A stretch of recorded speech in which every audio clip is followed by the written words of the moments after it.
feel unattractive. And I don't want to feel that way. I've woken up with a lot of messages of support, and people proud of me that I'm unapologetically me and being really, really true to myself. So yeah, I'm feeling great. Thanks for asking. I love that, because last night's watch was absolutely brutal with Danny. I mean, a lot of people online calling him out for clearly being a player. I mean, he was saying one thing and doing another. And then he kind of seemed to kick the boot in by friend-zoning you immediately after you guys had been intimate. So I can imagine you're in a very vulnerable position with it all. Yeah, for sure. It's difficult because I'm watching this for the first time, with the public. And although I lived it, I don't get to hear what he's saying in his interviews, without, his private interviews. So it was difficult, and he did friend zone me very much straight away. And, I really came on to Married at First Sight hopeful and really believing in the experiment and wanting it to work. So it was a really difficult time for me on that honeymoon. I've got to be honest with you, it was really, really hard. It was a hard pill to swallow. It's hard to know where you go from here, because once you're in the friend zone, it's almost impossible to get out of it. I mean, obviously you can't give too much away about how this unfolds, but is this something you want to try and get out of? Of course, absolutely. I believe in this experiment. I believe that the experts, have matched Danny and I for a reason. And so, I'm not going to throw the towel in right away. He may want to friend zone me, but at the same time, you don't know me. How do you know if you like me or you don't? We've hung out for 2 days at this point, so it's definitely something that I'm going to try and work on. And I think I would be, I would be doing myself an injustice if I didn't go in 100% and really try and make it work. Can I just bring up kind of a sore point here? And I don't mean to be too invasive, but I find it so bizarre that he has said to you there was no chemistry there when you guys clearly had enough chemistry to sleep together on the first night. Like, that's not something you do when there's no chemistry there. And I know that he said after the fact that he didn't think that you were matched in that way, but you had a completely different experience. Like, I do wonder if he's kind of woken up the next day and just changed his mind. I've worked so hard to feel amazing in myself. Yeah, look, I can't answer for Danny, at the end of the day. That would be a question for him. But for me, that intimacy did feel genuine. It felt good. But it was kind of, it kind of made me feel a little bit like he was just ticking a box. That next day I was like, okay, so have you slept with me just to tick a box and say, okay, well, I've done it and I'm not into it, so goodbye. And now I just feel like I've just taken a step back. But,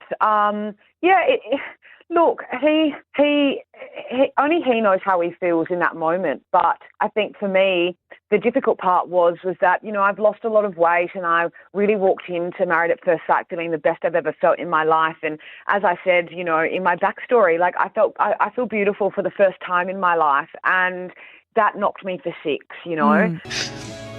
Kind of makes me feel ugly to be friend zoned straight away. But yeah, it did sort of feel like he, test drove the car and went, nah, see you later. Yeah, and that's what we saw play out. And any woman, just to make you feel better, Beck, no matter where they're at with their body, would feel the exact same way that you felt. Yeah. I was watching that going, that is gut-wrenching. And then to have it play out in front of Australia. So there is no shame in how you felt. I feel like all of us women would feel the exact same way. Thank you. I want to bring up something that happened at your wedding. Now, I couldn't tell if you were being serious or not, and I wanted them to spend more time on it, but obviously there was a lot going on. But you kind of looked at Will, and you mentioned that he slept with your friend. Yeah. Were you joking, or was this legitimate? No, legitimately. 2 weeks before my wedding, my friend went to his Magic Men Australia show in Adelaide, and she sent me, she knew that I had followed him on social media. I'm not a big fan or anything like that, but I just had followed him, and she sent me a photo saying, look who I'm with. And they ended up sleeping together that night, and never spoke to her again. I mean, good on him. You know, at the end of the day, like he's obviously he's a public figure, and he's like the most famous male stripper in the world. But yes, I was 100% genuine in what I was saying. I told you he was a stripper. You slept with my friend the other night. That must have felt so bizarre to see him there 2 weeks later. And how did your friend feel about you bringing it up on the show? Oh, she was like, oh my gosh, did you say my name? I said, no, I didn't, darling. But it was really weird. To be honest with you, when I walked down that aisle, you know, everyone's saying, oh, I'm overreacting at the arresting, in his vows, he said he was going to get arrested and stuff. And everyone's saying, oh, you're overreacting. But I think people forget that I walked down the aisle to a stranger, really believing in this experiment.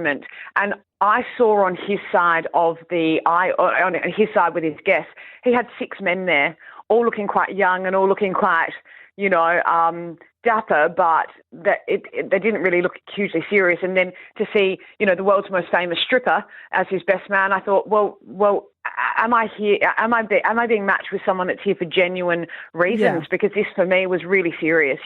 I've given up my job. I've quit my job. I've, got my mother to move to Adelaide to look after my dog. I've, got a mortgage and all of that. So I took it really seriously. And that's where my emotion came from. With the whole, all I ask is if you get arrested, you bail me out. And I know now, looking back, it was just a throwaway comment.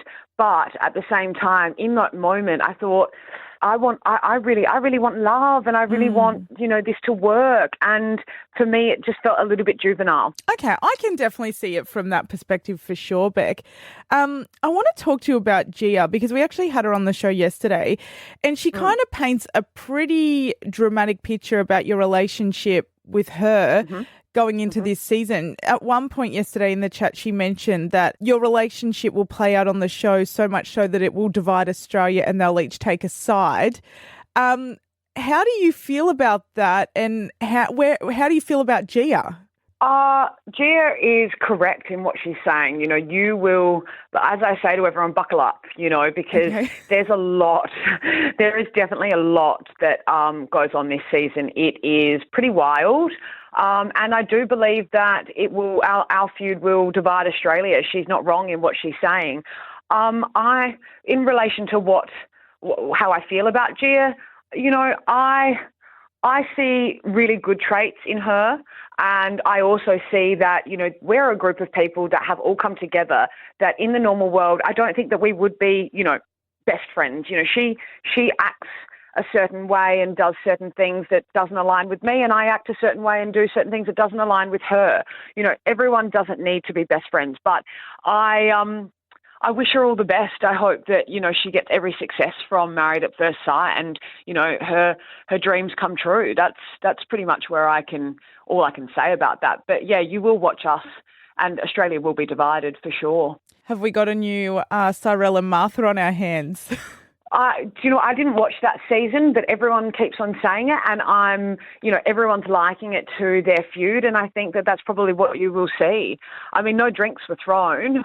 That's good to know. That's good to know. Yeah, no drinks were thrown. I know that much of that season, but I would say that you are going to have a feud that plays out, and it's very prominent and prevalent throughout this whole season. People will take my side, people will take her side, and I think the people that love her are not the people that would get down with me, and the people that love me are not the people that would get down with her. That's life at the end of the day, isn't it? Absolutely. Well, I did see that she did like a couple of your Instagram posts and leave some nice comments. So it seems like maybe you were able to bring it to a good place at some point, which gives me hope. Well, look, I'll just tell you this. After we wrapped filming, we really did try to create a friendship in the interests of the other girls and the experiment and the friendships, as a group of people. Being in this experiment, it's tough. It's mentally very taxing. It is, emotional warfare.